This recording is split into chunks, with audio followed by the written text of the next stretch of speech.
என் நெஞ்சில் குடியிருக்கும்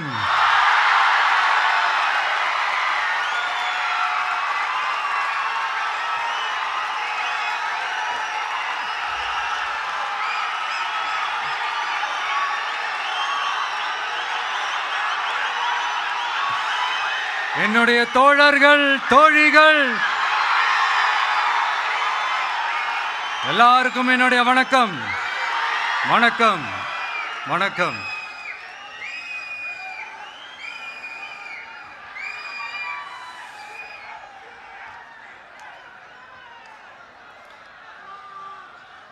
இந்த அரசியல்னாலே வேற லெவல் தான்ல.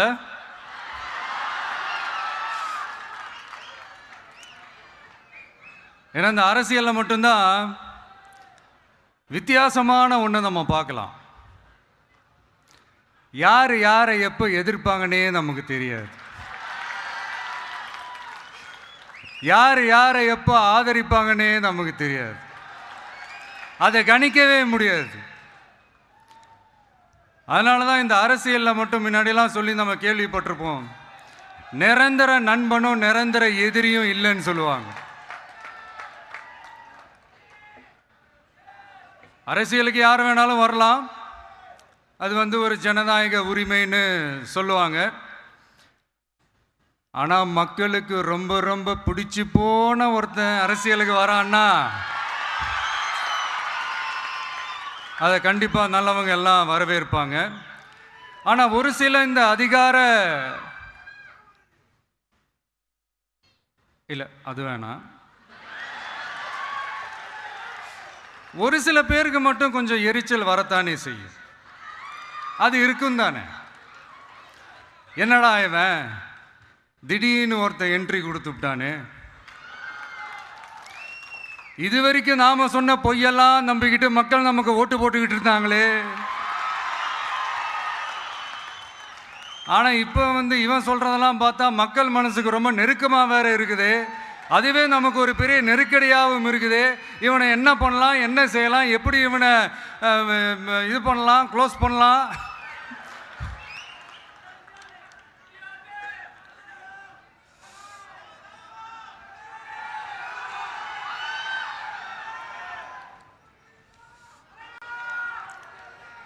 எப்படி இவனை க்ளோஸ் பண்ணலாம், ஒரு கன்ஃபியூஷன் ஒன்று வரும். அந்த கன்ஃபியூஷனில் கத்துறதா கதறதா என்ன பண்ணுறதுன்னு தெரியாமல் வர்றவன் போகிறவன்லாம் கட்சி ஆரம்பிக்கிறான்னு சொல்லி இப்படி ஏதாவது பேச ஆரம்பிப்பாங்க. இப்போ நம்ம ஆட்சியில் இருக்கிறவங்க நமக்கு எதிராக பேசுகிறாங்க இல்லையா, அந்த மாதிரி. இப்படிப்பட்ட ஒரு அரசியல் காலத்தில் கொஞ்சம் கூட ஒரு பயம் இல்லாமல், ஒரு பதட்டம் இல்லாமல், வர்ற எதிர்ப்புகள் எல்லாத்தையும் சும்மா லெஃப்ட் ஹேண்டில் டீல் பண்ணிக்கிட்டு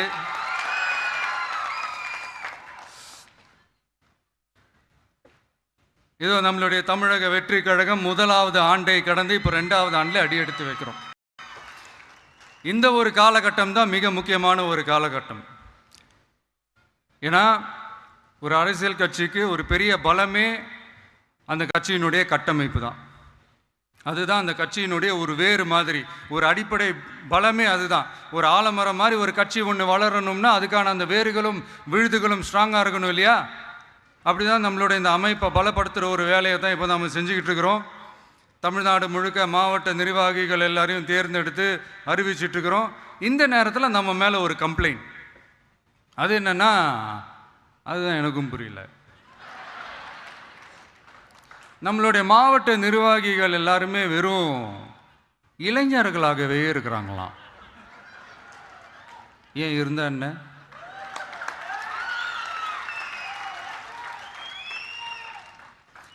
அறிஞர் அண்ணா அவர்கள் கட்சி ஆரம்பிச்சப்பா ஒரு பின்னாடி நின்னதும், புரட்சி தலைவர் எம்ஜிஆர் அவர்கள் கட்சி ஆரம்பிச்சப்பா ஒரு பின்னாடி நின்னதும் வெறும் இளைஞர்கள் தான். அந்த இளைஞர்களால் தான் 1967லையும் 1977லையும் அந்த 2 தேர்தலையுமே ஒரு மிகப்பெரிய ஒரு வெற்றி கிடைச்சது. வரலாறு, அதுதான் வரலாறு. இப்போ அதே மாதிரி நம்ம மேலே இன்னொரு கம்ப்ளைண்ட். அது என்னன்னா, நம்மளுடைய கட்சி நிர்வாகிகள் எல்லாருமே சாதாரண குடும்பத்திலிருந்து வந்தவங்களாம். அதே தான் இங்கேயும் கேட்குறேன், ஏன் வரக்கூடாதா?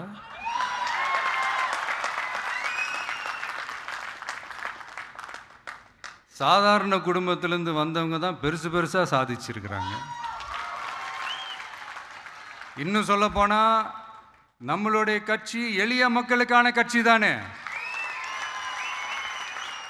அப்படி இருக்கும்போது நம்மளுடைய கட்சி நிர்வாகிகளும் எளிய குடும்பத்தை சேர்ந்தவங்களாக தான் இருப்பாங்க. நம்மளுடைய கட்சி ஒன்றும் பண்ணையார்களுக்கான கட்சி கிடையாதுல்ல.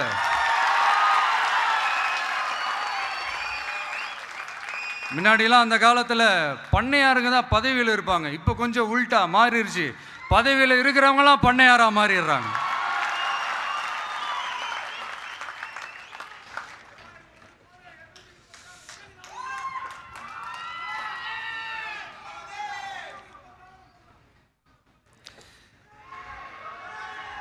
மக்களுடைய நலனை பற்றியோ, நாட்டோட நலனை பற்றியோ, வளர்ச்சிகளை பற்றியோ எதை பற்றியும் கவலைப்படாமல் பணம் பணம் பணம், எந்தெந்த வழிகளில் எந்தெந்த ரூட்லலாம். இப்படிப்பட்ட இந்த மைண்ட் செட் உள்ள இந்த பண்ணையார்களை அரசியலை விட்டே அகற்றுவது தான் நம்மளுடைய முதல் வேலை.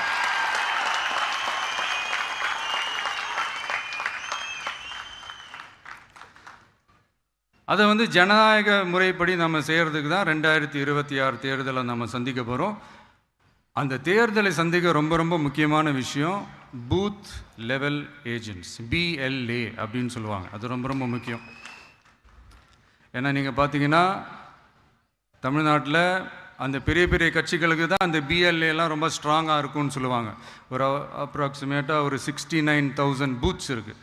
அது எல்லாத்துக்குமே பூத் ஏஜென்ட்ஸாக நம்மளுடைய கட்சி தோழர்களை தான் நியமிக்க போகிறோம். கூடிய சீக்கிரமே பூத் கமிட்டி மாநாடுன்னு ஒன்று நடத்த போகிறோம். அன்னைக்கு தெரியும் தமிழக வெற்றி கழகம் எந்த ஒரு பெரிய கட்சிக்கும் கொஞ்சம் கூட சளைச்சதில்லைன்னு. அன்னைக்கு தெரியும் தமிழக வெற்றி கழகம் தமிழ்நாட்டில் முதல் சக்தியா, முதன்மை சக்தியா, பவர்ஃபுல்லாக இருக்குதுன்னு அன்னைக்கு ப்ரூவ் ஆகும். இப்போ புதுசாக ஒரு பிரச்சனை ஒன்று கிளப்பி விட்டுட்டு இருக்கிறாங்க, மும்மொழி கொள்கை.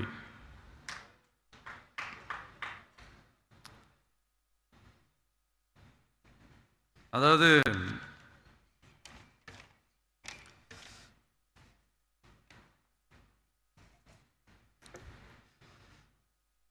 இதை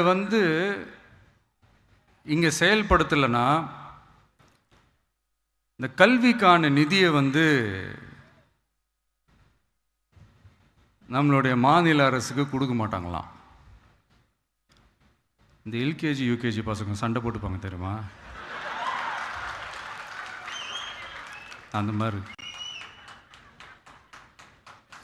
கொடுக்க வேண்டியது அவங்களோட கடமை, இங்கே இவங்க வாங்க வேண்டியது இவங்களுடைய உரிமை. ஆனால் இவங்க 2 பேரும் இங்கே எவ்வளோ சீரியஸாக ஒரு பிரச்சனை ஓடிட்டுருக்கு. இவங்க 2 பேரும் அதாங்க நம்ம ஃபாசிசமும் நம்ம பாயாசமும், அதான் நம்ம அரசியல் இனிமையும் கொள்கை இனிமையும். 2 பேரும் என்ன பண்ணுறாங்கன்னா 2 பேரும் பேசி வச்சுக்கிட்டு இந்த செட்டிங்லாம் பண்ணி வச்சுக்கிட்டு மாற்றி மாற்றி சோஷியல் மீடியாவில் ஹேஷ்டாக் போட்டு விளையாட்டுருக்கிறாங்க.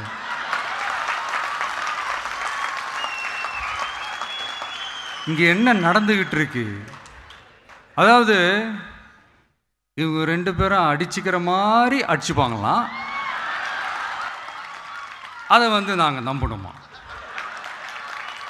மக்கள் நம்பணுமா? What bro, it's very wrong bro.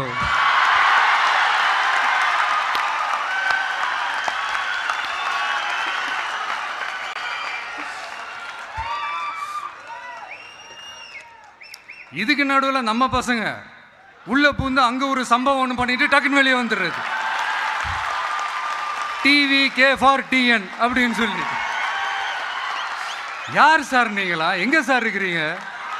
Sleeper cells மாதிரி.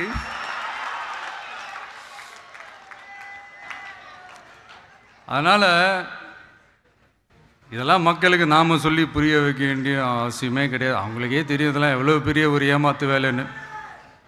நம்ம ஊர் சுயமரியாதை ஊர். நாம் எல்லாரையும் மதிப்போம், ஆனால் சுயமரியாதையை மட்டும் யாருக்காகவும் எதுக்காகவும் விட்டு கொடுக்க மாட்டோம். நாம் எல்லா மொழிகளையும் மதிப்போம், அதில் மாற்றுக்கிறதே கிடையாது. தனிப்பட்ட முறையில் யார் வேணாலும் எந்த ஸ்கூலில் வேணாலும் படிக்கலாங்க. உனக்கு எந்த மொழி வேணுமோ, எப்போ கற்றுக்கணுமோ, உனக்கு எப்போ தோணுதோ கற்றுக்கலாம். அதெல்லாம் அவங்கவுங்கள தனிப்பட்ட ஒரு உரிமை. ஆனால் கூட்டாட்சி தத்துவத்தை மீறி மாநில தன்னாட்சி உரிமைக்கு எதிராக ஒரு மாநில அரசின் மொழி கொள்கையை, கல்வி கொள்கையை கேள்விக்குறியாக்கி வேறு ஒரு மொழியை வலுக்கட்டாயமாக திணிச்சா, அதுவும் அரசியல் ரீதியாக திணிச்சா எப்படி ப்ரோ?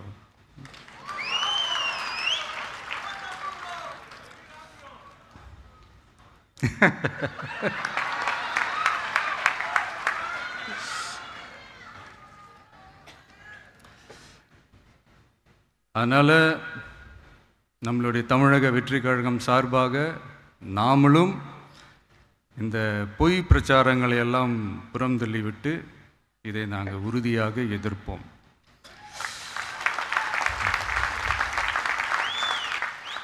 கான்ஃபிடென்ட்டாக இருங்க, நல்லதே நடக்கும், வெற்றி நிச்சயம். மீண்டும் சந்திக்கும் வரை நன்றி, வணக்கம்.